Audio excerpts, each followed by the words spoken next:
Are you the type of writer who likes to put your characters through hell? Then we've got good news for you. This might be your new favorite writing lesson, because there is no part of your story that delivers a bigger blow than the moment of peril. And in this lesson, we're breaking apart this ruthless step and covering what it is, the secret to making it stronger, and the surprising truth of why this moment plays such a huge role in the power of your story's ending.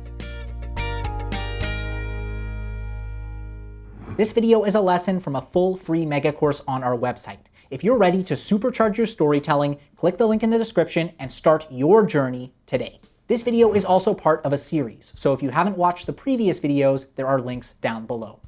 The downhill fall has pushed us downhill, and now it's time to absolutely wreak havoc on your protag's life. The moment of peril is the 10th step of USL, and it is a moment, meaning most times it is one specific scene, and it's actually one of the easiest to spot. Whether it's a breakup in a romance, a kidnapping in a thriller, or a major death in an action or horror story, the moment of peril showcases the protag undergoing a major loss. And most importantly, it should be worse than all the losses they faced so far, and also worse than any future losses. Basically, it's the worst thing that's going to happen to them. This is relative to your story and will often be dictated by your genre. As mentioned, a romance might feature a breakup as the moment of peril, while a horror might feature a best friend being murdered. Obviously, two very different levels of bad, but relative to their respective genres, they are still the worst things to happen. This awful moment is often at the hands of the Antag, and is usually a direct attack. You can see this in Prey, as the Predator kills Naru's brother, or in the Lego movie when Lord Business murders Vitruvius. But it may also come from an ally. For example, in Mulan, the Antag is Shan Yu, but the moment of peril comes when Shang abandons Mulan after discovering she is a woman. And as this example shows, the protag is often left alone, either because they are abandoned, an ally is killed, or they've pushed everyone away. And ending with the protag alone helps set up the next step, rock bottom. There is a secret to the strongest moments of peril, and it's all about death. Oftentimes, this moment showcases an element of death or near death. This can be literal, like in our Prey example, but it can also be metaphorical. For example, the death of a relationship in romances, or the death of a career in, like work movies. The most common examples are the death of the mentor, which you can see in the Lego movie and in Star Wars, as well as the romantic or platonic breakup, like in Always Be My Maybe or Bridesmaids.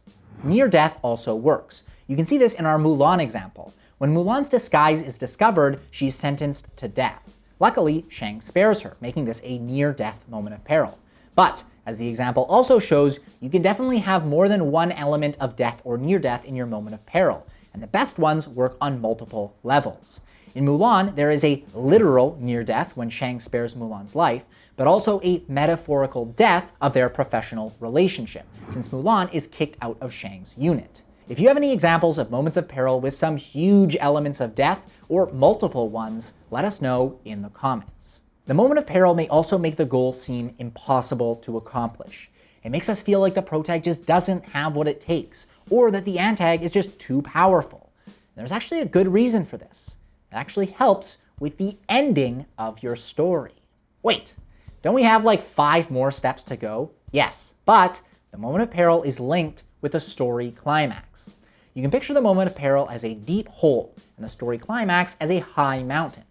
Right now, your protag is in the pits, but over the next few steps, they're going to shoot back up to victory. This is important because the difference between their lowest low and their highest high will show the breadth of their journey. And the larger this is relative to your genre, the stronger your story will be, and the more heroic your protag will become. It's safe to say that if your protag doesn't overcome some pretty serious hurdles, they won't seem like much of a hero. The moment of peril is your prime opportunity to showcase just how massive these hurdles are.